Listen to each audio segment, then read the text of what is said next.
اعوذ باللہ من الشیطان الرجیم بسم اللہ الرحمن الرحیم وَإِذْ قَالَ مُوسَىٰ لِقَوْمِهِ، اور وہ واقعہ بھی یاد کرو کہ جس وقت کہا موسیٰ علیہ السلام نے لِقَوْمِهِ اپنی قوم کو، یا قوم اذکروا، اے میری قوم یاد کرو تم نعمت اللہ علیکم، اللہ کی ان نعمتوں کو جو تمہارے اوپر ہیں، اذ جعل فیکم انبیاء، جبکہ اس نے تمہارے اندر نبی بنائے، انبیاء بنائے، وجعلکم ملوکا، اور اللہ نے تم کو بادشاہ بنایا، نبوت اور بادشاہت اللہ نے تم کو عطا فرمائی، وآتاکم، اور اس اللہ نے تمہیں دی وہ چیزیں کہ ما لم یؤت احدا من العالمین، کہ جہان والوں میں سے اللہ نے کسی کو بھی نہیں دی۔ یا قومی، اے میری قوم کے لوگو، ادخل الارض المقدسہ، داخل ہو جاؤ پاک سرزمین میں، مقدس سرزمین میں، التی، وہ سرزمین کی کتب اللہ لکم، جو اللہ نے تمہارے لیے لکھ دی ہے، ولا ترتدوا علی ادبارکم، اور نہ لوٹو اپنی پشتوں پر، فتنقلبوا خاسرین، پس ہو جاؤ گے تم نقصان اٹھانے والے، خسارے والے۔ قالو، انہوں نے آگے سے جواب دیا موسیٰ علیہ السلام کو، کہا یا موسیٰ، اے موسیٰ، ان فیہا قوما جبارین، بے شک اس سرزمین میں تو ایک جبار اور زبردست قوم موجود ہے، وَإِنَّا، اور بے شک ہم، لن ندخلها، ہم ہرگز نہیں داخل ہوں گے اس بستی، اس شہر میں، حتیٰ یخرجوا منہا، یہاں تک کہ وہ اس بستی سے نکل جائیں، جب تک کہ وہ وہاں سے نکل نہ جائیں ہم داخل نہیں ہوں گے۔ فَإِن يَخْرُجُوا مِنْهَا، پس اگر وہ وہاں سے نکل جائیں گے تو فَإِنَّا دَاخِلُونَ، پس بے شک پھر ہم داخل ہوں گے۔ قَالَ رَجُلَانِ، کہا دو آدمیوں نے، دو شخصوں نے، مِنَ الَّذِينَ، ان لوگوں میں سے، يَخَافُونَ، جو خوف کھاتے تھے، انعم اللہ علیہما، اللہ تعالیٰ نے ان دونوں پر انعام فرمایا تھا۔ ان دونوں نے کیا کہا ان لوگوں کو کہ ادخلوا علیہم الباب، کہ داخل ہو جاؤ ان پر دروازے سے، فَإِذَا دَخَلْتُمُوهُ، پس جب تم داخل ہوگے ان پر، فَإِنَّكُمْ غَالِبُونَ، پس بے شک تم ہی غالب آنے والے ہوگے، وَعَلَى اللَّهِ فَتَوَكَّلُوا، اور تم اللہ پر بھروسہ کرو، ان کنتم مؤمنین، اگر تم ایمان والے ہو۔ سورۃ المائدہ قرآن مجید کی 5ویں سورت ہے، 6 سپارہ ہے، اس کی آیت نمبر 20، 21، 22 اور 23، 4 آیتیں آپ کے سامنے تلاوت فرمائی ہیں، آپ نے ان کا ترجمہ سنا۔ سب سے پہلے ربط آیات ہیں، پہلے اہل کتاب کے دونوں گروہوں یہود اور نصارہ کا اللہ تعالیٰ نے رد فرمایا، اور نصیحت کے طور پر اللہ نے ان سے یہ بات کہہ دی کہ تمہارے پاس اللہ کا رسول بھی آ چکا ہے اور اس کی کتاب بھی آ گئی ہے، اگر تم خرابی سے نکلنا چاہتے ہو تو اس کا اتباع کرو۔ اور اس سے پہلے یہ بھی اللہ نے واضح فرمایا تھا کہ ان کی عہد شکنی کی وجہ سے، ان کے عہد اللہ کے ساتھ عہد و پیمان کر کے پھر ان کو توڑنے کی وجہ سے، عہد شکنی کی وجہ سے اللہ نے ان پر لعنت بھیجی، اور ان کے دل سخت ہو گئے، پھر انہوں نے اللہ کی کتاب میں تحریف کا ارتکاب کیا۔ اور عیسائیوں کے متعلق اللہ نے فرمایا کہ ان کی طرف سے بھی جو اللہ نے نصیحت بھیجی تھی، اس ترک نصیحت کے جرم میں، کہ اس کو چھوڑنے کے جرم میں، اللہ کہتے ہیں ہم نے ان کے درمیان عداوت اور دشمنی کا بیج بو دیا، وہ آپس میں دستور و گریبان رہے۔ اہل کتاب کی انہی عادتوں، انہی خصلتوں کے پیش نظر اس سورت کی ابتدا میں ہی اہل ایمان سے خطاب کر کے اللہ نے فرمایا، یا ایھا الذین آمنوا، اے ایمان والو، اوفوا بالعقود، عہد و پیمان کی پابندی کرو، وعدوں کو پورا کرو، اہل کتاب کی طرح عہد شکنی نہ کرنا، اللہ تعالیٰ یا اس کی مخلوق کے ساتھ جو بھی عہد کرو اس کو پورا کرو، اور اس کے علاوہ شعائر اللہ کی تعظیم کرو، اور اللہ کے قانون جو حلت و حرمت کے قانون ہیں ان کی پابندی کا اللہ نے حکم دیا۔ اس کے بعد اہل ایمان کو سچی گواہی کی تلقین فرمائی۔ اللہ نے فرمایا کہ کونوا قوامین للہ شہداء بالقسط، بلا رو رعایت کے، بغیر کسی کی رعایت کیے ہوئے انصاف کی گواہی دینے کے لیے کمر بستہ ہو جاؤ، تیار ہو جاؤ، اور کسی قوم کی دوستی یا کسی قوم کی دشمنی تمہیں حق کے راستے سے گمراہ نہ کرے۔ اور فرمایا تقوی کا تقاضا یہی ہے کہ تم اللہ کے لیے سچی سچی گواہی دو، صحیح گواہی دو۔ پھر اللہ نے آگے اپنے احسانات کا تذکرہ فرمایا کہ دیکھو ہم نے بنی اسرائیل سے عہد لیا تھا، اور ان کی نگرانی کے لیے ان کے 12 قبیلے اور 12 قبائل میں 12 سردار ہم نے مقرر کر دیے، اور اللہ نے ان سے وعدہ فرمایا تھا کہ اگر تم اپنے عہد پر قائم رہے، اپنے وعدے پر قائم رہے تو میری مدد تمہارے شامل حال رہے گی، جس کے نتیجے میں تم جنت کے حقدار بن جاؤ۔ مگر بنی اسرائیل نے نقض عہد کیا اور وعدوں کو توڑ دیا، اور اس نقض عہد کے مرتکب ہوئے، جس کے نتیجے میں اللہ کی نظر سے گر گئے اور اللہ کے سامنے وہ ملعون ٹھہرے۔ پھر اللہ نے اہل کتاب کے باطل جو عقائد ہیں ان کا بھی تذکرہ کیا کہ یہود نقض عہد کی وجہ سے مغضوب علیہ ٹھہرے، اور عیسائی تثلیث اور ابنیت کے عقیدے میں ملوث ہو کے رائے راست سے بھٹک گئے، اصل راستے سے پھر گئے۔ یہ تو پچھلی تمام آیات کا خلاصہ ہے۔ اب آج کی آیات میں اللہ تعالیٰ نے بنی اسرائیل کو وہ واقعہ یاد دلایا ہے جب اس نے ان پر مہربانی فرما کر انہیں غلامی سے آزادی دلائی، اور ان سے ارض مقدس میں آبادکاری کا اللہ نے وعدہ فرمایا کہ میں تمہیں وہاں مقدس سرزمین میں آباد کروں۔ اس ضمن میں اللہ تعالیٰ نے بنی اسرائیل کا جو غلط کردار تھا اور ان کی جو ناکامی ہے، اللہ نے ان دونوں چیزوں کا یہاں تذکرہ فرمایا ہے۔ اشارتاً اہل ایمان کو بھی خبردار کر دیا گیا ہے کہ اگر تم بھی یہودیوں جیسا کردار ادا کرو گے تو تم بھی ان کی طرح ناکامی کا منہ دیکھو گے۔ جس طرح یہودی اللہ کے وعدوں کو توڑ کے، اللہ کے پیغمبروں کے خلاف ہو کے، اللہ کی کتابوں کے اندر تحریف کر کے گمراہ ہوئے اور اللہ کی نظر سے گر گئے، اہل ایمان اللہ نے تمہیں قرآن مجید کی دولت نصیب فرمائی۔ اللہ نے تمہیں حضور علیہ الصلوۃ والسلام کی شکل میں ایک شفیق اور رحیم نبی عطا فرمایا۔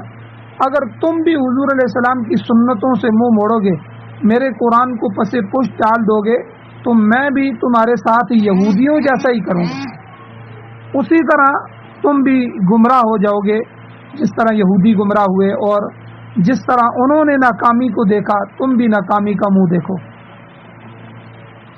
ان آیات میں جو وعدہ ذکر کیا گیا ہے اس کی ابتدا حضرت ابراہیم علیہ السلام سے ہوتی ہے۔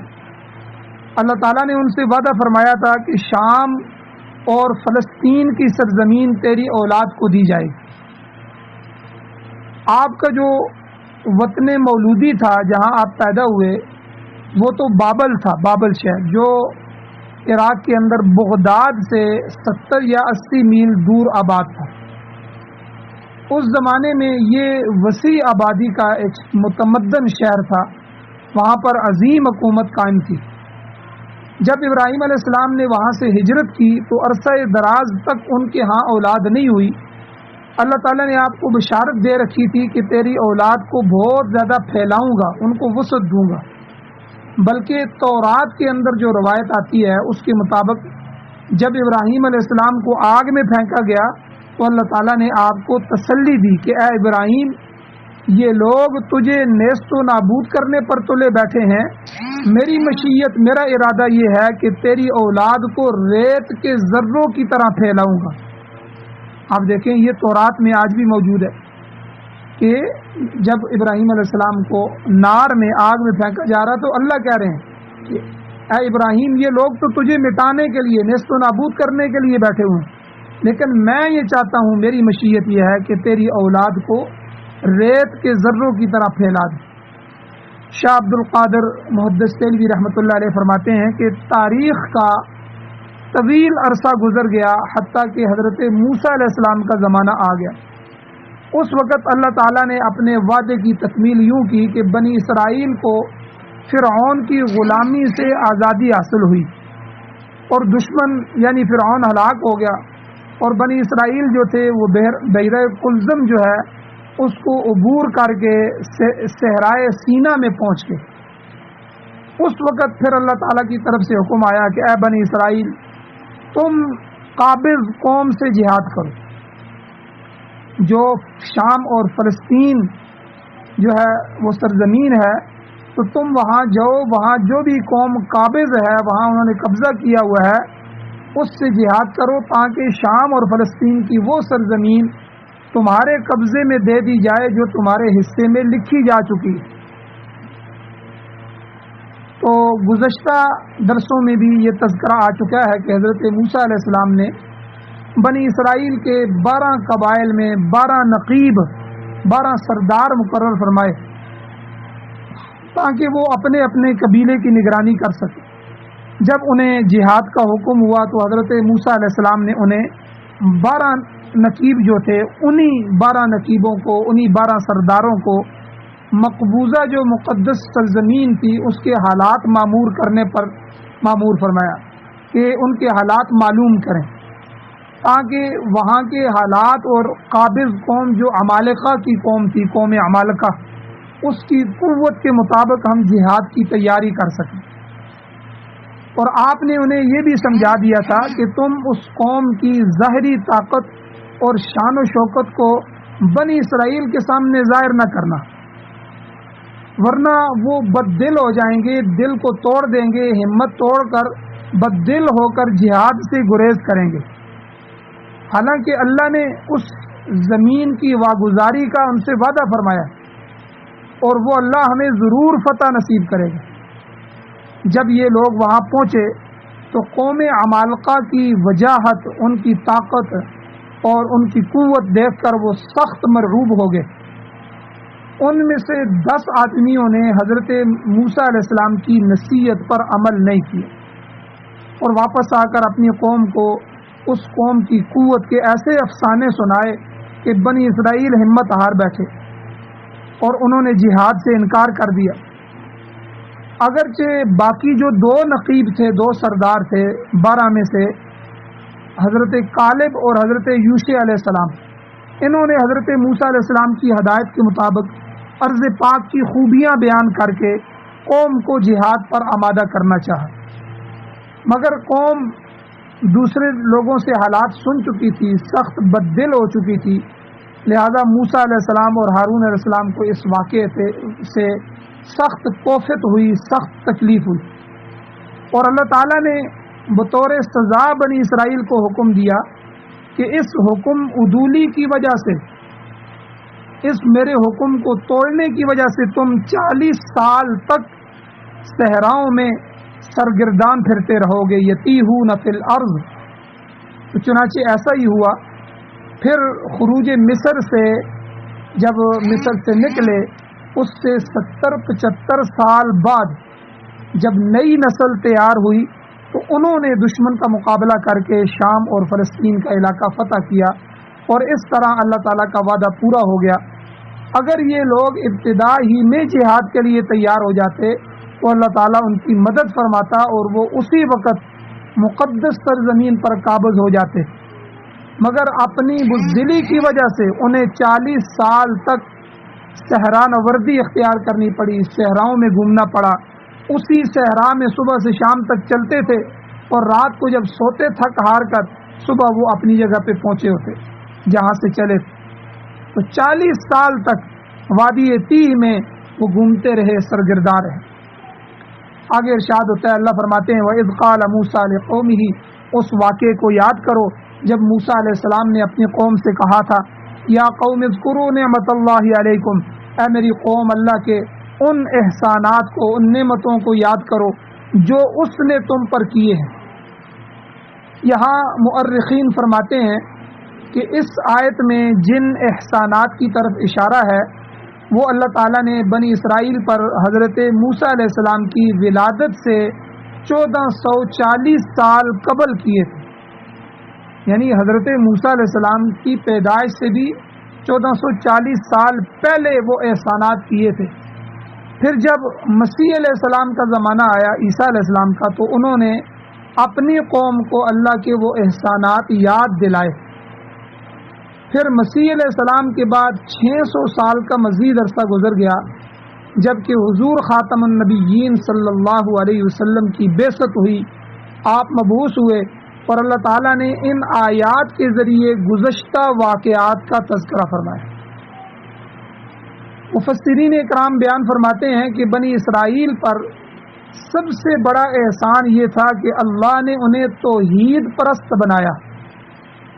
یہ ہم پر بھی اللہ کے احسانات میں سے سب سے بڑا احسان ہے کہ اللہ نے ہمیں کفر میں، فسق و فجور میں اور شرک میں مبتلا نہیں کیا، اللہ نے ہمیں توحید والا بنایا، توحید پرست بنایا۔ تو بہرحال بحیثیت قوم بنی اسرائیل خدا کی وحدانیت کا تصور رکھتے تھے، تو البتہ باقی احسانات کا تذکرہ اس آیت میں اللہ تعالیٰ نے یوں بیان فرمایا ہے کہ اللہ کہتے ہیں جعل فیکم انبیاء، تمہاری قوم میں اللہ تعالیٰ نے بکثرت نبی پیدا فرمائے۔ تفسیری روایات میں آتا ہے کہ مجموعی طور پر بنی اسرائیل میں 4000 نبی مبعوث ہوئے، جو کہ اللہ کا بہت بڑا احسان ہے۔ نبی کی بعثت، نبی کا مبعوث ہونا، یہ بڑی فخر کی بات ہے۔ آپ دیکھیں ہمیں ایک ہی نبی ملے، نبی آخر الزمان، ختم نبوت والے نبی، تو ہم کتنا فخر کرتے ہیں۔ تو جس قوم میں 4000 نبی مبعوث ہوئے ہوں، 4000 نبی جس کی نسل سے آئے ہوں، تو کتنی فخر کی بات، کیونکہ اسی نبی کے ذریعے انسان کا ایمان، عقیدہ اور عمل درست ہوتا ہے، اور وہ اللہ تعالیٰ کی وحدانیت سے روشناس ہوتا ہے۔ اسی لیے فرمایا کہ پہلا احسان تم پر یہ اللہ نے فرمایا کہ تم میں ہزاروں نبی اللہ نے مبعوث فرمائے۔ پھر فرمایا دوسرا احسان کہ وجعلکم ملوکا، تم کو اللہ نے بادشاہ بنایا، بڑی بڑی سلطنتیں اللہ تعالیٰ نے تمہیں عطا فرمائی۔ چنانچہ آپ دیکھیں حضرت داؤد علیہ السلام، حضرت سلیمان علیہ السلام، ان کی عظیم سلطنتیں تاریخ کا ایک اہم حصہ ہیں۔ حضرت طالوت رحمہ اللہ کی بادشاہت کا تذکرہ بھی سورہ بقرہ میں آ چکا ہے۔ اس کے علاوہ بھی بے شمار جلیل القدر بادشاہ بنی اسرائیل میں پیدا ہوئے۔ تو یہ خدا کی مہربانی اور اس کا احسان تھا۔ عام طور پر بادشاہ تخت و تاج کے مالک کو کہا جاتا ہے، مگر حضرت عبداللہ بن عباس رضی اللہ تعالی عنہما فرماتے ہیں کہ بنی اسرائیل جو ہے وہ ہر خوشحال اور آسودہ حال آدمی کو بادشاہ کہتے تھے، جو بھی خوشحال تھا، آسودہ حال آدمی۔ صحیح مسلم شریف میں بھی آتا ہے کہ کچھ لوگ حضرت عبداللہ ابن عمر ابن العاص رضی اللہ تعالی عنہم کے پاس آئے اور کہنے لگے السنا فقراء المہاجرین، کیا ہم محتاج اور مہاجر نہیں ہیں؟ آپ نے فرمایا کہ کیا تمہاری بیوی موجود ہے؟ عرض کیا جی بیوی موجود ہے۔ آپ نے پوچھا کہ تمہارے پاس مکان بھی ہے؟ کہا مکان بھی ہے۔ آپ نے فرمایا کہ پھر تم محتاج کیسے ہو؟ انت من الاغنیاء، تم تو غنی ہو۔ اس شخص نے پھر عرض کیا حضرت میرے پاس تو خادم بھی ہے۔ اس پر آپ نے فرمایا انت من الملوک، پھر تو آپ بادشاہوں میں سے ہیں، ملوک میں سے ہیں، یعنی خوشحال آدمی، کیونکہ تیرے پاس بیوی بھی ہے اور رہنے کے لیے مکان بھی ہے اور خدمت کے لیے خادم بھی موجود ہے۔ تو بہرحال اللہ تعالیٰ نے بنی اسرائیل کو یاد دلایا کہ تم میں اللہ نے انبیاء بھی پیدا کیے، تمہیں خوشحال بنایا، تم میں عظیم سلطنتوں والے بادشاہ بنائے، اور ان میں حضرت سلیمان علیہ السلام کی بادشاہی بھی ہے کہ جن کی بادشاہت جنوں پر بھی تھی، انسانوں پر بھی تھی اور پرندوں پر بھی تھی۔ اور اس کے علاوہ حضرت سلیمان علیہ السلام کو اللہ نے ہوا پر بھی تسلط، ہوا پر بھی حکومت دی تھی، اور آپ نے اللہ تعالیٰ سے دعا کی تھی رب اغفر لی وہب لی ملک لا ينبغی لأحد من بعدی، کہ اے اللہ مجھے معاف بھی فرما اور ایسی سلطنت، ایسی حکومت اور بادشاہت مجھے عطا فرما کہ لا ينبغی لأحد من بعدی، کہ میرے بعد جو کسی کو حاصل نہ ہو۔ چنانچہ اس دعا کے نتیجے میں اللہ تعالیٰ نے آپ کو حضرت سلیمان علیہ السلام کو بے مثال حکومت عطا فرمائی، اور اس کے علاوہ بنی اسرائیل میں بڑے بڑے فوجی جرنیل، بڑے بڑے حکیم، بڑے بڑے فلاسفر، دانشور اور صاحب علم لوگ پیدا ہوئے۔ تو یہ سب بنی اسرائیل پر اللہ تعالیٰ کے انعامات اور احسانات تھے۔ آگے فرمایا اللہ تعالیٰ نے وَآتَاكُم مَّا لَمْ يُؤْتِ أَحَدًا مِّنَ الْعَالَمِينَ، اور اللہ نے تمہیں وہ چیزیں عطا کی ہیں جو جہاں بھر میں اللہ نے کسی کو نہیں دی۔ یہ عظمت اور تفوق بنی اسرائیل کو اپنے دور میں بحثیت قوم حاصل ہوئی۔ اللہ نے ایسا اعزاز اور شرف عطا کیا کہ کوئی دوسری قوم بنی اسرائیل کا مقابلہ نہیں کر سکتی تھی۔ پھر یہی عظمت اللہ تعالیٰ نے آل ابراہیم علیہ السلام میں سے قریش اور حضور خاتم النبیین صلی اللہ علیہ وسلم کو عطا کی۔ اس کا ذکر احادیث میں بھی آتا ہے اور قرآن مجید میں بھی بکثرت موجود ہے۔ اللہ فرماتے ہیں وَكَذَلِكَ جَعَلْنَاكُمْ أُمَّةً وَسَطًا لِتَكُونُوا شُهَدَاءَ عَلَى النَّاسِ وَيَكُونَ الرَّسُولُ عَلَيْكُمْ شَهِيدًا، کہ امت محمدیہ کو، ہماری امت کو، اس امت کو یہ برتری، یہ اعزاز بھی عرصہ دراز تک دنیا میں حاصل رہا۔ اللہ تعالیٰ نے تمام قوموں اور ملتوں میں اس امت کو سرفراز فرمایا، مگر بالآخر اس قوم میں بھی، اس امت میں بھی وہی قباحتیں، وہی برائیاں، وہی بدماشیاں پیدا ہو گئیں جو بنی اسرائیل میں پائی جاتی، اور حضور علیہ الصلوۃ والسلام کی پیشن گوئی تھی جس میں حضور نے فرمایا حذو النعل بالنعل، یعنی تم ان کے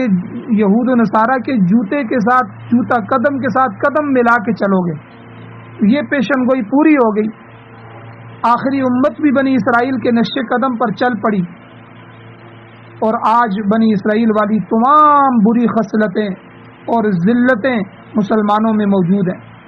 حتیٰ کہ مشرک اور دہریے لوگ بھی ان کو حقارت کی نظر سے دیکھتے ہیں۔ اس کے برخلاف دنیا کی ذلیل ترین یہودی قوم جو تھی مادی لحاظ سے آج مسلمانوں سے کہیں آگے ہے۔ تو حضرت موسیٰ علیہ السلام نے اپنی قوم کو اللہ تعالیٰ کے احسانات یاد دلانے کے بعد فرمایا یا قوم ادخلوا الارض المقدسۃ التی کتب اللہ لکم، اے میری قوم تم ارض مقدسہ، اس پاکیزہ اور مبارک سرزمین میں داخل ہو جاؤ جو اللہ نے تمہارے لیے لکھ دی ہے، یعنی سرزمین شام اور فلسطین کو مقدس اللہ نے فرمایا ارض المقدسہ۔ اور یہ ارض مقدسہ کیوں کہا؟ اس اعتبار سے کہا گیا ہے کہ یہ ایک نہایت ہی زرخیز خطہ ہے جسے اللہ نے تمام ظاہری اور باطنی خوبیوں سے نوازا ہے، اور اس کے علاوہ بے شمار جو ہے وہ انبیاء اللہ تعالیٰ نے اس سرزمین میں ہزاروں نبی مبعوث فرمائے، اور بعض مفسرین اس خطے میں اردن کو بھی شامل فرماتے ہیں کہ شام، فلسطین اور اردن بھی اس میں شامل، اس کے بابرکت ہونے کی انبیاء نے دعائیں کی ہیں۔ چنانچہ اللہ تعالیٰ نے اس سرزمین میں ہزاروں انبیاء مبعوث فرمائے۔ یہ علاقہ جو ہے حضرت ابراہیم علیہ السلام، حضرت اسحاق علیہ السلام، حضرت یعقوب علیہ السلام کا وطن ہونے کے علاوہ سینکڑوں اور ہزاروں دیگر انبیاء کا مولد اور مسکن رہا ہے۔ ہزاروں انبیاء یہاں پیدا ہوئے ہیں اور یہاں رہے، اور ظاہری طور پر بھی بڑا سرسبز و شاداب اور زرخیز خطہ ہے، پانی کے چشمے، باغات، سبزہ زار اور معتدل موسم ہے۔ تو اس سرزمین کو قبلہ اول ہونے کا بھی شرف حاصل ہے، مگر یہی مقام اب ناپاک ہاتھوں میں چلا جا رہا ہے۔ دراصل مسلمان ہی اس سرزمین کے امین تھے، اس کی حفاظت اور تقدس کے ذمہ دار تھے، مگر عربوں کی بدعمالیوں کی وجہ سے اب مسلمان ذلت کا شکار۔ مصر کا ایک عظیم شاعر گزرا ہے شوقی، اس نے بھی اس سرزمین کی شان و شوکت کا تذکرہ اپنے کلام میں کیا ہے۔ ہمارے ہاں علامہ اقبال کی طرح یہ بھی عربوں کا قومی شاعر تھا۔ عربی ادب سے واقف لوگ کہتے ہیں کہ گزشتہ 1000 سال میں اتنا عظیم شاعر پیدا نہیں ہوا۔ اس نے 1931 میں وفات پائی۔ وہ دمشق کے متعلق شعر کہتا ہے کہ آمنت باللہ واستثنیت جنتہ دمشق روح و جنات و ریحان، یعنی میں اللہ پر ایمان لایا ہوں مگر میں نے جنت کو مستثنا کر دیا ہے۔ مجھے جنت پر ایمان لانے کی ضرورت نہیں ہے کیونکہ اس سرزمین پر دمشق جنت کے نمونے کے طور پر موجود ہے۔ اللہ تعالیٰ نے اس میں جنت کی تمام خوبیاں، پھل پھول، پانی کے چشمے، باغات، نہریں وغیرہ پیدا کی ہیں۔ تو اس شعر میں اگرچہ شاعرانہ مبالغہ ضرور ہے، اس نے مبالغہ کیا ہے، مگر اس سرزمین کی خوبیاں ہی ایسی ہیں کہ جو اس نے ذکر کی ہیں۔ تو بہرحال حضرت موسیٰ علیہ السلام نے بنی اسرائیل سے کہا کہ اس خطۂ ارضی میں داخل ہو جاؤ، اسے اللہ تعالیٰ نے تمہارے مقدر میں کر دیا ہے، تمہارے مقدر میں لکھ دیا ہے۔ اللہ نے حضرت ابراہیم علیہ السلام سے بھی وعدہ کیا تھا کہ اس سرزمین کو تیری اولاد کا مرکز بناؤں گا، لہذا وقت آ چکا ہے کہ تم اس میں داخلے کے لیے جہاد کا آغاز کرو۔ اور فرمایا وَلَا تَرْتَدُّوا عَلَىٰ أَدْبَارِكُمْ، اپنی پشتوں پر نہ پھرنا، یعنی بزدل ہو کر واپس نہ آ جانا بلکہ آگے کی طرف بڑھنا، اور اگر تم پیچھے کی طرف مڑے تو فَتَنْقَلِبُوا خَاسِرِينَ، تم نقصان اٹھانے والوں میں سے ہو جاؤ گے، خسارے والوں میں سے ہو جاؤ گے۔ اللہ کے حکم کی تعمیل میں اقدام کرو، آگے بڑھو تو ملک فتح ہو جائے گا۔ مگر بنی اسرائیل نے جواب کیا دیا، کہنے لگے قالوا یا موسیٰ، اے موسیٰ، ان فیہا قوما جبارین، وہاں تو بڑی زبردست قوم عمالقہ رہتی ہے، بڑے بڑے ان کے قد ہیں، قد آور لوگ ہیں اور بڑی طاقت رکھتے ہیں، طاقتور لوگ ہیں، ہم ان کا مقابلہ نہیں کر سکتے، لہذا وَإِنَّا لَن نَّدْخُلَهَا حَتَّى يَخْرُجُوا مِنْهَا، ہم ان کے علاقے میں ہرگز داخل نہیں ہو جائیں گے جب تک کہ وہ وہاں سے نکل نہ جائیں، پہلے ان کو وہاں سے نکالو پھر ہمیں کہو ہم داخل ہوں گے۔ فَإِن يَخْرُجُوا مِنْهَا فَإِنَّا دَاخِلُونَ، جب وہ لوگ اس سرزمین سے نکل جائیں گے تو پھر ہم داخل ہو جائیں گے، ہم ان کی موجودگی میں نہیں جا سکتے کیونکہ وہ بڑے طاقتور، بڑے زبردست اور بڑے جبارین جابر لوگ ہیں۔ آگے اللہ نے فرمایا قال رجلان من الذین یخافون، ان میں سے جو 2 آدمی تھے جو اللہ کا خوف رکھتے تھے، انہوں نے کہا، یہ کون تھے؟ یہ وہی 2 سردار تھے، حضرت کالب و حضرت یوشع، جنہیں موسیٰ علیہ السلام نے دیگر سرداروں کے ہمراہ، دیگر نقیبوں کے ساتھ ارض مقدسہ کے حالات معلوم کرنے کے لیے بھیجا تھا۔ باقی 10 آدمی تو قوم عمالقہ سے خوفزدہ ہو گئے، مگر ان 2 حضرات نے موسیٰ علیہ السلام کی نصیحت پر عمل کرتے ہوئے انہیں جہاد کی ترغیب دی۔ حضرت موسیٰ علیہ السلام کی وفات کے بعد یہی حضرات آپ کے جانشین بھی ہوئے۔ حضرت یوشع علیہ السلام کو اللہ تعالیٰ نے پھر نبوت سے سرفراز فرمایا، تو ان آدمیوں کے متعلق اللہ نے فرمایا کہ انعم اللہ علیہما، کہ اللہ تعالیٰ نے ان دونوں پر انعام فرمایا تھا، ایمان کا حصول اور نبی کا اتباع،